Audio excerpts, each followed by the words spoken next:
morning. Welcome back to Mom of Two Angels C&K. We're still stuck in this ice tundra in Pennsylvania. Hope you guys are doing well on this Tuesday morning. My town is shut down again.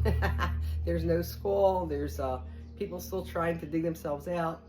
My gosh, we only got 9.5 or 10 inches. I mean, come on, people. If you lived in Buffalo, New York, this is a dusting. But we're not used to it in this part, right? In this part of the state. But anyway, as I was helping my pop, because I am his caregiver, we were talking about trying to do things, and he kept saying to me, doesn't have to be perfect. It doesn't have to be perfect. You're always trying to be perfect. And it's just like, yeah, you know what, Pop, you're right. It doesn't have to be perfect. And then the message came down and said, you know, let's talk about, to you, the collective, what it means to be perfect, or how do you feel about being perfect or not being perfect or just being real. You know, that's the subject today. You know, why do people always think they have to be perfect in order to be effective? Or why do they have such high expectations of themselves? Well, let me start by telling you or sharing with you.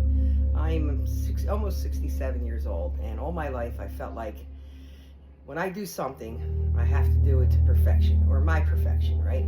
I have to do it to the highest way that I know how, you know, in order to satisfy me, or in order to please others. I feel that I have to give my best. But it's not always about pleasing others. It's not always about being perfect. It's about pleasing yourself sometimes and getting the job done and not being perfect, but, you know, being real. So what's real versus perfection? Well, real is giving it your best shot without thinking or striving for perfection, because what does perfect really mean to you? You know, everybody has a different definition of perfect.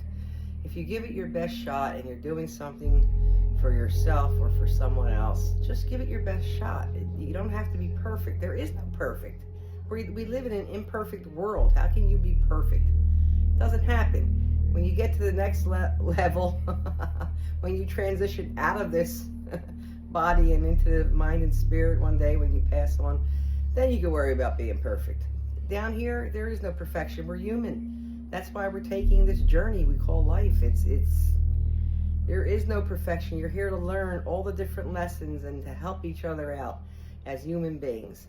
So maybe love is perfection. If you give love to everybody, you're being a perfect, you know, in God's eyes, you're emulating him. You're being a perfect human being. So don't strive to be perfect. Strive to be real. That's what I'm saying. Give me your feelings about, you know, always striving to be perfect as a human being, and maybe we could talk about it. Okay, I'm done for today. Have a great day. Be blessed. Go frolic in the freezing weather if you want. Go play with your children. Go have fun. You know, go do whatever makes you happy. Stop back later on for angel card reading. I'll have one for you then. Have a blessed day. Have fun today.